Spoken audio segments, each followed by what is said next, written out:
Vamos estudar um pouquinho a palavra do Senhor. Abre a sua Bíblia lá no livro de 1 Samuel, capítulo 17. 1 Samuel, capítulo 17. É uma história que acho que todo mundo já conhece. Às vezes a gente, dá até sono, porque, Davi matou Golias. Mas eu queria que você vencesse aí esse sono e olhasse para essa história com olhos diferentes, Eu creio que em nome de Jesus o Espírito Santo vai nos ensinar várias coisas essa manhã, amém? Você abriu aí 1 Samuel capítulo 17? Então coloca a mão aí na Bíblia, uma mão na Bíblia, a outra mão você coloca no seu coração, feche os seus olhos e ora comigo. Senhor, em nome de Jesus, aqui está a Tua palavra que é viva, a Tua palavra, Deus, que se renova, Pai, sempre, que nunca está desatualizada, mas que é tão atual nos nossos dias, ó Pai.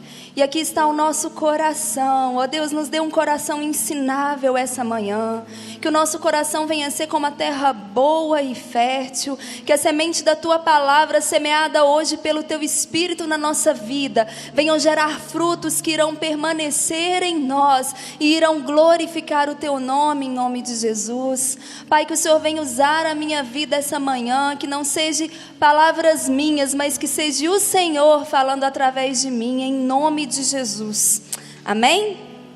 Deixa eu contextualizar um pouquinho para a gente não gastar tanto tempo lendo. Aqui Davi já tinha sido ungido rei, vocês lembram desse momento? Samuel vai até a casa de Jessé, e a Bíblia diz que vai passando todos os filhos de Jessé, e aí Deus fala aquela famosa frase para Davi, não é esse, porque Deus não vê como vê o homem vê o exterior, mas Deus vê o coração, o interior. E aí nesse momento Davi é ungido rei diante dos seus irmãos, mas aí não teve tanta mudança não. Ele foi ungido rei e continuou cuidando das ovelhas do seu pai, continuou ali no convívio, continuava sendo irmão caçula, devia levar peteleco dos irmãos mais velhos, É ou não é? Diferente na sua casa? Na minha, às vezes acontece isso, um dá um peteleco no outro, principalmente os mais velhos com os caçulas, Não tinha mudado muita coisa, naturalmente falando. E aí nesse momento aqui que a gente vai ler, os 3 irmãos mais velhos de Davi tinham ido para a guerra. Eles eram homens altos, homens fortes, que já faziam parte do exército de Israel. Eliabe, que era o irmão mais velho, foi o que quando Samuel pôs os olhos nele, Samuel falou, esse é o próximo rei. Ele se parecia com Saul, ele era alto, ele era forte, ele tinha uma postura de rei. Eliabe estava lá na guerra, junto com os seus outros 2 irmãos. Os 3 irmãos mais velhos de Davi estavam lá. Porém, Davi continuava apacentando as ovelhas do seu pai. É esse o contexto, amém? Então vamos lá. Vamos ler a partir do verso 17.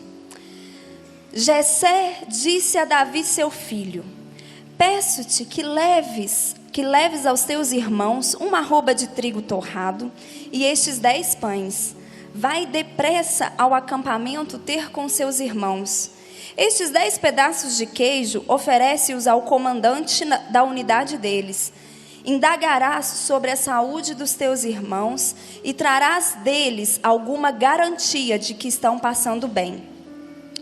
Eles então estão com Saul e com todos os homens de Israel no vale de Elá, lutando contra os filisteus. Davi levantou-se antes do romper da aurora, deixou o rebanho com outro pastor, tomou a carga que havia preparado e partiu, tudo conforme seu pai havia ordenado. Chegou ao acampamento exatamente na hora em que o exército israelita, com um grito de batalha, ordenava aos soldados em suas posições de batalha. Israel e os filisteus se aproximaram em linha de batalha, frente a frente. Davi deixou os suprimentos que havia trazido com o oficial encarregado das bagagens e correu para a frente de batalha. Conseguiu aproximar-se dos seus irmãos e indagou se estavam bem. Enquanto Davi conversava com eles, o grande guerreiro filisteu de Gate, chamado Golias, avançou e bradou seu desafio habitual, e Davi o ouviu. Assim que os soldados israelitas viram Golias se aproximando e esbravejando, recuaram apavorados. Os israelitas comentavam entre si: vistes aquele homem enorme que subiu? Pois ele veio desafiar Israel. O rei dará grandes riquezas a quem o vencer. Também lhe dará sua filha em casamento e isentará de impostos em Israel a família de seu pai. Então Davi perguntou aos soldados que estavam ao seu lado: que é que receberá o homem que matar esse filisteu e desagravar a ofensa contra a honra de Israel? Quem é esse filisteu incircunciso para desafiar os exércitos do Deus vivo? E os homens lhe responderam o que antes haviam comentado, e lhe contaram sobre a recompensa para quem conseguisse aniquilar Golias. Quando Eliabe, o irmão mais velho, ouviu Davi falando com os soldados, ficou irritado com ele e indagou: por que afinal desceste até aqui? E com quem deixaste aquelas poucas ovelhas no deserto? Bem conheço a tua insolência e a malícia do teu coração. Vieste para assistir à batalha. Davi replicou: que fiz eu agora? Por acaso sou privado até mesmo de falar? Então Davi deixou-o, procurou outra pessoa, propôs-lhe a mesma pergunta e ouviu a mesma resposta. Amém? Vamos lá, vamos destrinchar esse pedaço aqui da história. Aqui Davi já tinha sido ungido rei, certo? Certo? Ele tinha, sabe quantos anos? Nesse episódio aqui, 17 anos. Tem alguém aqui de 17 anos? Ou um pouquinho mais, um pouquinho menos? Alguém aqui tem filho nessa faixa etária? De 15 a 20 anos? Faz um bem alto aí. Pensa no seu filho. Davi tinha sido ungido rei diante dos seus irmãos. Estava lá cuidando das ovelhas. Eu acho aqui que ele até gostava, porque ele pegava a harpa dele, ele começava a louvar a Deus. E quando a gente começa a louvar a Deus, o Espírito Santo vem e nos visita de uma forma muito linda, muito tremenda. Eu acho que ele gostava. Você já deu ordem para um menino de 17 anos? Ainda mais depois de ter recebido uma promoção, como Davi recebeu. Foi ungido rei por Samuel. Samuel não deixou ninguém se sentar para comer. Falou: olha, a gente não vai se sentar enquanto o caçula não chegar. Davi chegou, ele ungiu Davi só depois que todo mundo foi comer. Ah, pai, o que eu vou lá fazer? Vou ser menino de recado? Eu fui ungido rei de Israel. O senhor quer agora que eu seja menino de recado? Que eu vou lá no meio da batalha para pegar notícia dos meus irmãos mais velhos? Ah, pai. Às vezes lá em casa eu falo para os meus filhos fazer alguma coisa, aí eles vão fazendo, falando: sou escravo, tem que fazer tudo. Às vezes é guardar o chinelo, é tirar o uniforme. Vocês estão entendendo? É assim na casa de vocês? Pois é. Davi era um adolescente, gente, era um jovem de 17 anos. Ele não era muito diferente, o temperamento, o humor dele não era muito diferente dos seus filhos de 17, 20 anos. Ele obedece o seu pai. E a gente lê um pouquinho mais lá adiante, no final do verso 20, diz que Davi fez tudo conforme o seu pai lhe tinha ordenado. Aquele rapaz que já tinha sido ungido rei, ele já sabia, ele não tinha uma ideia, ele não achava que ele poderia ser o escolhido por Deus, ele já sabia, o óleo já tinha caído sobre a cabeça dele.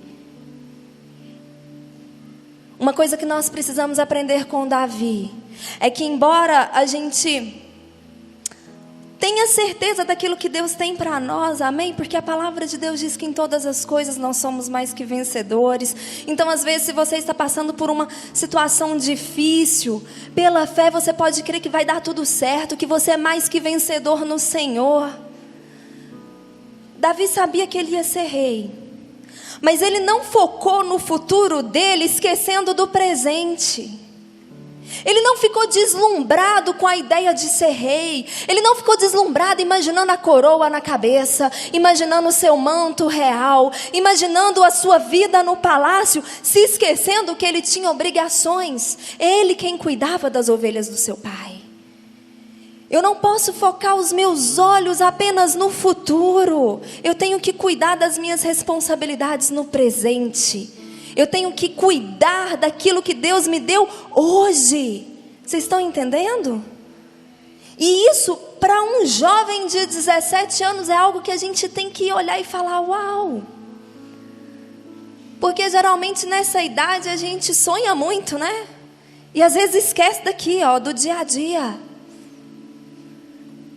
Davi não se esqueceu do presente. Seja responsável com o que você tem hoje nas suas mãos. Isso não quer dizer que você tem que projetar. Campanha de Daniel está chegando aí. Você tem que projetar, você tem que planejar, você tem que colocar os seus sonhos futuros na presença do Senhor e orar e clamar e agir naturalmente para que você alcance o seu objetivo. Mas você precisa ser responsável com o seu presente.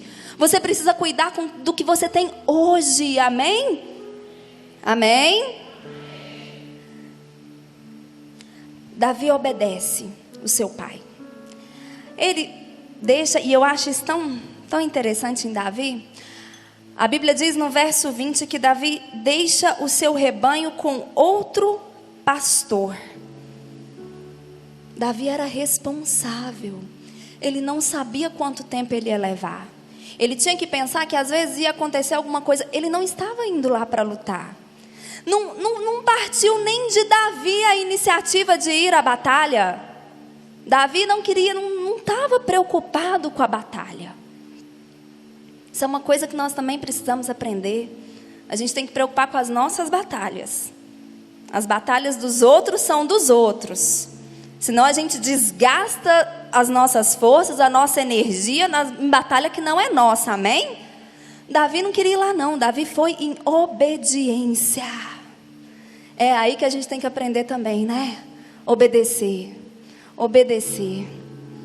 Você já parou para pensar se Davi tivesse desobedecido seu pai? Ele não ia encontrar Golias.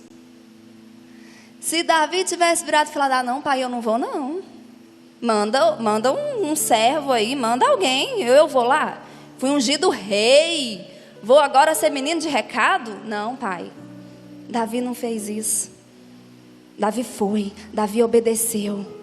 Por mais difícil que às vezes, em algumas situações, seja para a gente obedecer, seja difícil a gente engolir seco e falar, eu vou, eu faço.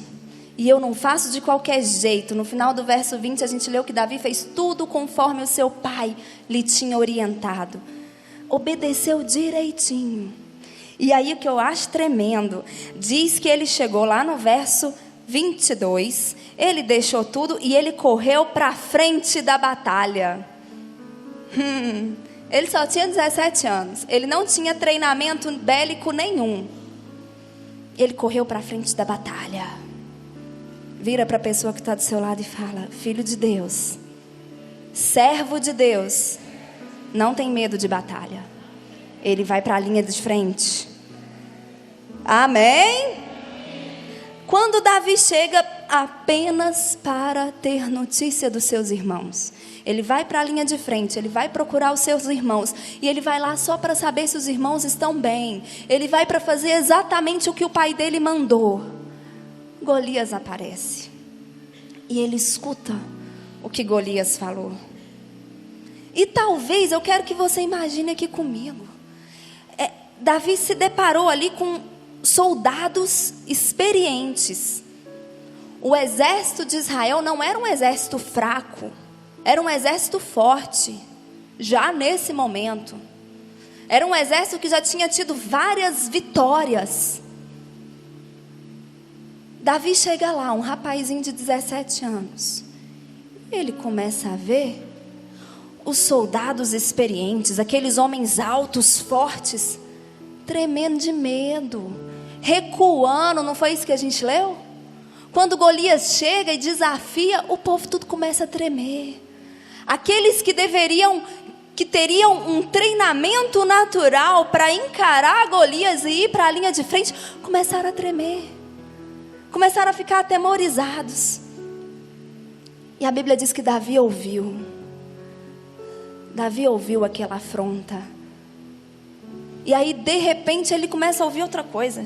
Ele começa a ouvir uma conversa aqui de lado do que o rei ia fazer com quem derrotasse Golias. E aquilo ali, uai, quem é que não quer ser isento de impostos? Quem é que não quer ser cheio de riquezas e ainda ser genro do rei?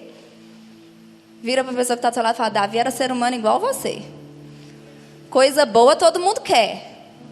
Amém? Só que de repente começa uma outra batalha.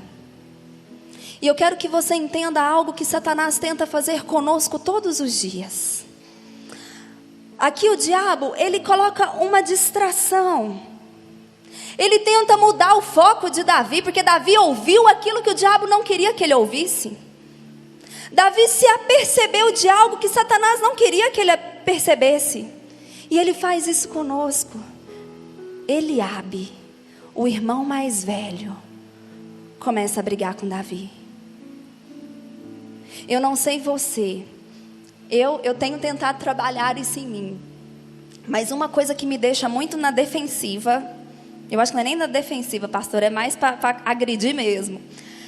É quando, por algum motivo, alguma pessoa com algum comentário coloca em questão, por exemplo, a minha responsabilidade com os meus filhos. Se você me faz alguma pergunta que eu acho que você está, né? Eu já fico uma fera. Alguém mais é assim? Alguma mãe mais é assim? Não, gente, eu tô só... Ah, obrigada. Quem é que gosta de ser chamado de irresponsável? Ainda mais quando você não é. Parece que o sangue sobe aqui, né? Peraí que agora você vai ver com quem que você está falando. Uma vez, vó tem muito disso, né? Eu apareço sem as crianças. Uai, cadê as crianças? Eu, tá lá em casa sozinha. Uma brincadeirinha, mas assim, é algo que mexe com a gente. E Eliabe chega para Davi, debochando de Davi, Davi, com quem que você deixou aquelas poucas ovelhas? O que você está fazendo aqui? O que você fez com as ovelhas? E Davi era responsável, ele tinha apenas 17 anos, mas ele antes de sair deixou um pastor responsável por aquelas ovelhas. E talvez ali o sangue de Davi subiu um pouco ainda mais. Vamos lembrar, ele tinha quantos anos? 17. E o diabo tenta fazer isso com a gente. Minha irmã, o seu marido não é o seu inimigo. Maridos, a sua esposa não é a sua inimiga. Quantas vezes nós tiramos os nossos olhos de Golias e começamos a olhar para Eliabe e começamos a brigar com Eliabe e gastamos a nossa energia, a nossa atenção, a nossa fé lutando com Eliabe. Só que Eliabe fazia parte do povo de Israel, não fazia? Davi tinha sido ungido rei. Davi não tinha que lutar contra Eliabe. Davi tinha que lutar por Eliabe. Muitas vezes o diabo coloca distrações. Ele quer tentar tirar o nosso foco. A sua guerra não é contra o seu chefe. A sua guerra não é contra o seu colega, o seu concorrente, contra o seu familiar. O nosso inimigo é Golias. Muitas vezes vão aparecer Eliabes ao nosso lado, que nem sabem que estão sendo usados por Satanás para nos distrair da nossa verdadeira batalha. Nós precisamos ter essa percepção espiritual. A palavra de Deus diz que a nossa luta não é contra carne ou sangue, mas contra as potestades deste mundo. O seu cônjuge não é o seu inimigo. Os seus pais, os seus filhos, os seus pastores não são os seus inimigos. Amém? A Bíblia diz que Davi vira. Davi se desvia de Eliabe. Se desvie de Eliabe, meu irmão. Não lute contra Eliabe. Deus te chamou para lutar por ele. Você é esposa, você é mulher edificadora. A sua luta não é contra o seu marido, que muitas vezes te irrita, te tira do sério, faz exatamente o contrário daquilo que você acha que deveria ser feito. Mas ele não é o seu inimigo. Deus te chamou para lutar por ele, para colocar seu joelho no chão e interceder, cobrindo a vida dele, e não lutar com ele, contra ele. Vocês estão entendendo? Seus filhos, Deus te deu filhos. Seus filhos são bênção. Seus filhos não são aborrecentes que te questionam, que te tiram do sério, que te provam a todo momento. Deus te colocou na terra para você lutar por eles, para você guardar a vida deles, para você cobri-los em oração. Amém? Não lute, fala bem forte, não lute contra Eliabe. Amém? Davi vira, ele se desvia de Eliabe, e ele escuta, ele olha Golias. Ele vê Golias de novo, e ele escuta a mesma afronta que Golias fez. E aí nós precisamos ter a perspectiva de Deus. Nós precisamos aprender a olhar a situação, a batalha que nós estamos enfrentando pela perspectiva de Deus. Todos os soldados do exército de Israel, inclusive o rei Saul, todos eles olhavam para Golias e viam um homem muito grande, um homem muito forte, um guerreiro nato, um homem impossível de se vencer. Todos eles achavam que Golias era impossível de se vencer. Era a perspectiva do rei Saul, dos seus comandantes e de todos os seus soldados. Davi tinha uma perspectiva diferente. Davi olhava para Golias e falava: esse homem é muito grande para eu errar. Vocês não entenderam?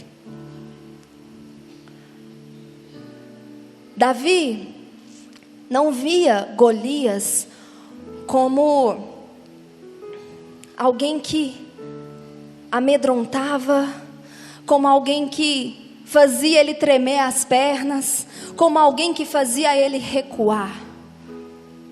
Se você estudar a Bíblia, nessa época, uma das técnicas de guerra, existia no exército um grupo de guerreiros que eram especialistas em atirar pedra com funda. A velocidade que essa pedra alcançava era imensa, era muito rápido. Uma vez eu anotei e citei numa pregação. Dessa vez eu não anotei, gente, mas era muito rápido. Era uma parte, como tinha aqueles, tem os flecheiros, tem aqueles que vão com a lança, tem os que vão com a espada, não é? Tinha o grupo do jogador de funda lá. Não sei se esse era o nome não, mas... Enquanto o povo de Israel, enquanto os soldados do exército de Israel via Golias como algo impossível de se vencer, Davi via Golias algo muito grande, difícil demais dele errar. Davi sabia que ele ia acertar o alvo. Davi sabia que ele podia, porque as nossas armas, se a gente entender isso, as nossas armas são diferentes. Quando Davi chega e se apresenta diante de Saul e fala: eu vou lutar, Saul vira para ele e fala: mas você é apenas um menino. Aí Davi dá o relatório dele. Davi não ficava cuidando de ovelhas apenas como um passatempo e ficava lá tocando harpa como um menininho à toa. A responsabilidade dele era cuidar de ovelhas, então ele cuidava mesmo. E aí ele conta para Saul: olha, quando veio o urso para atacar as ovelhas, eu matei. Quando veio o leão, da mesma forma. Esse incircunciso filisteu vai ser do mesmo jeito, porque ele está atacando o meu povo. Davi foi ungido rei para lutar pelo seu povo, para cuidar do seu povo, amém? E aí, ele chega para destruir Golias, com seu cajado, com a sua bolsa lá, que a Bíblia diz que ele pegou as 5 pedras lisas num riacho e guardou ali dentro da bolsa dele, de pastor, e com a sua alforja, com a sua funda. Em 2 Coríntios, no capítulo 10, no versículo 4, diz que as armas da nossa guerra não são terrenas, mas poderosas em Deus para destruir fortalezas, amém? Talvez você fala, nossa, mas eu não tenho tanta educação, eu não tenho tanto conhecimento, eu não tenho tanto dinheiro, eu não tenho tanta influência, eu não tenho tanto QI, eu não tenho tantos amigos, eu não tenho tanta desenvoltura. Você não precisa nada disso para derrotar Golias. Golias tinha tamanho, Golias tinha experiência de guerra, Golias tinha armas, Golias tinha força. Davi não tinha nada disso, porque as armas que ele usou não eram terrenas. Ele chega para Golias e fala, eu vou contra ti, no poder do nome do Senhor Todo-Poderoso, o Deus de Israel. Essas são as nossas armas. Essas são as armas com as quais nós lutamos e com as quais nós iremos derrubar os nossos inimigos. Deus não precisa do conhecimento humano. Deus não precisa de educação. Deus não precisa de dinheiro. Deus não precisa de influência humana. Davi mira na cabeça de Golias, na testa de Golias, e ele acerta de primeira. Eu acredito que às vezes ele pegou 5 pensando nisso, né? Vai que eu erro, né? Vai que o homem corre para algum lado. Ele acertou de primeira, porque Golias era grande demais para ele errar. Meu irmão e minha irmã, se você tem enfrentado um Golias na sua vida, não olhe para ele como um gigante. Não olhe para ele como um gigante, porque maior é o Deus que você serve, mais poderoso é o Deus que você serve, amém? Veja ele como um alvo muito difícil de você errar. Mude a perspectiva durante as suas guerras. Um rapaz de 17 anos, que não deixou